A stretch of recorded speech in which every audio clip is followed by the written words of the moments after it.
Hi, this is Christy, ChristyJMatthews.com. Hope you're having a great day. So today's question is, are you setting goals that are out of your control? I mean, here we are the first week of January, and how are you doing with the goals that you set at the beginning of the year? Are you hitting your targets? Are you redefining what your targets are? And that's the whole purpose of today's video. And I want to share just a couple of examples with you and show some distinctions and maybe some tweaks that can be made to make goals actually goals that can be hit. You know, I've always struggled with goal planning myself because I always thought they were too complicated and too many metrics were involved, and they really don't have to be. There's just a few things that need to be done, and really, when you really want something very badly, the goals seem to come together. And when we're not hitting our marks, then it makes it easier to make adjustments. So right from the get-go, how much do we want that goal in the first place, right? So anyway, I wrote a blog post and I've got some notes from my blog post that I'm going to share with you today. So let's take the goal. You might have heard, I want 10 new clients this month. Okay, so great. But here's the problem with 10 new clients this month. The problem is that having people decide whether to do business with you or not is totally out of your control. So you're setting yourself up for a letdown by saying, I want 10 clients this month. What could be just turn that whole thing around and have better messaging. So remember, everything's working up here in your head. So when you're thinking about getting 10 clients a month, what is it that you need to do to get those 10 clients? So perhaps you might think, well, I have a 10% closing ratio. All right, maybe that's the average for you. I'm not trying to say you, but in this example, let's say it's a 10% closing ratio. So that how many people would you, or presentations would you have to do to get 10 clients? Well, that would mean 100 presentations. So that is a goal. Now, is that goal of 100 presentations within your control as well? Well, what things will you have to do to be able to get in front of people to make those presentations? So it could be, are you going to put out, Facebook ads, LinkedIn ads, so that you have more opportunity to have people to attract with you so that you can get in front of them and do those 100 presentations? Another thing that you can be doing that is more in your control is that, okay, I will produce, let's say you will do, your publishing platform might be YouTube, for instance. I will produce 3 videos a week for for however long it takes, and I will read 3 books this month.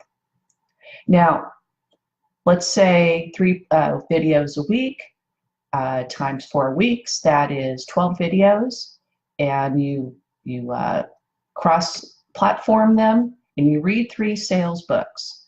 So those are things that are attainable. Those are things that you can actually hit the mark on so that you can get in front of people to do the 100 presentations that you want to do so that you can have the 10% closing rate and get those 10 clients. Make sense? Now, if you're reading the 3 books a month, why I threw that in there is so that you can increase your closing ratio. Let's say you decide to read 3 sales books a month so that you can increase your sales ratio, so you don't have to do as many presentations. So let me give you another example. Let's say the goal is to make $10,000 a month. It's a great goal, but how are you going to get there? Just saying I want to make $10,000 a month by the end of the year, what activities, things do you have to do to make that happen? That is really a number that is out of your control. The things that you do are in your control. So let's say One way to hit that and make that happen is that you launch a new product every quarter. Now, how are you going to get people in front of or get your audience to see you, to get to know you so that they will buy your product every quarter? You will have to probably do some advertising, some publishing, that type of thing. So again, let's get back to the things that you can do. It's your coming down to your daily activities that really get you to your goal. I hope that this is starting to come around for you. My last example, actually I have two more for you. Let's say you are a YouTuber and you want 250,000 subscribers, and you say, I want 250,000 subscribers. Well, that is out of your control. You can't control who is going to hit the subscribe button. What you can control is putting out quality content, being committed to putting out quality content until you hit that mark. It may not happen in the first year. It may take a couple of years. But if the goal is 250,000 subscribers, then you must put in the activities that are going to increase your odds of making that happen. And the things that you must be doing are things that are within your control, not dependent on anybody else. Let me talk about the person that's thinking about getting $10,000 a month. Now, what they might be doing is, say like they are in the fitness and wellness realm, and they're out making client calls, and they charge $100 an hour. Now think about the $10,000 example. Think about if they are driving to and from their office to go visit a client, charge them for an hour of their work, $100 an hour, and then that travel time back. And how many of those have to be done? That's 100, I believe, to get to 10,000, right? I'm doing my math here. Yes. You have to do 100 you have to make 100 appointments at an hour, right?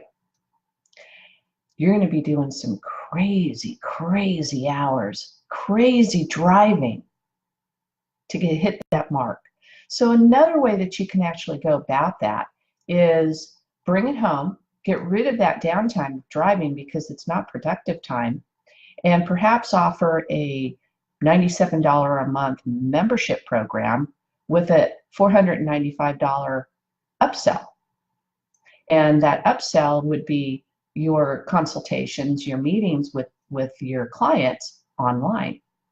Now what you've just done is eliminated all of that downtime of driving and bringing it back home so that you have more of an odd to hit your mark of $10,000 a month. So I haven't changed the idea of $10,000 a month. It's just how to get there. Another example is the person trying to lose weight. Okay, I want to drop 20 pounds, but I haven't changed the way I eat. I haven't done any exercise. So how on earth is the weight loss going to come? It isn't going to be because I'm just thinking so much about it that it's going to happen. No, there's got to be activities that are in your control that will allow the weight loss to happen. So what could some of those activities be? I will get up an hour earlier every day and make sure that I get to the gym and work out every day. And I will change my eating patterns. I won't eat any junk food. I won't, I'll drink more water. I will be doing the efforts to get myself to the point to where I will begin to lose weight and eventually get my weight down. So hopefully you can see what I'm trying to say to you about the subtleties in the goals that we make. So remember, goals have to be totally reliant on ourself, not on the backs of anybody else. Now, can you leverage Facebook advertising, LinkedIn advertising, that type of thing? Sure, because you are in control of placing that ad. But when you have to rely on the actions of somebody else, you are not in control of that. So to close, goals must be achievable by you alone. I just said that. And the strategy must be in alignment with the goals. So using that $10,000 a month example, where that person is driving to and from appointments and just changing the strategy around to be in alignment with the goal is much more of a practical thing to do. And then you have to break it down to what are the day-to-day actions that are going to be happening. Let's take that $10,000 a month example. You know, if you're sitting there and responding to emails all day and posting Facebook and posting on Instagram and watching YouTube videos, I'm afraid, folks, you are not going to hit your goal. Those things that are done on social media are not going to build your business. I'm speaking with you here on social media, of course, because I am sharing some content with you, but I am not on social media all day. I am out doing other things that I have more control over.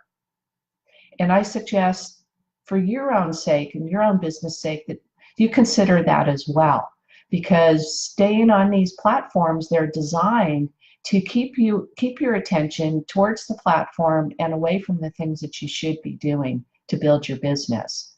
So again, folks, I hope that you got some value from this. Make sure your actions are in alignment with your strategy and your strategy aligns with your goals, and that the goals can be accomplished by your effort and not those by somebody else. So I hope you got value from today's video. If you did, give me a like down below. I appreciate it. If you're here on YouTube, give me a thumbs up. I really appreciate that. And I will see you next time. Bye.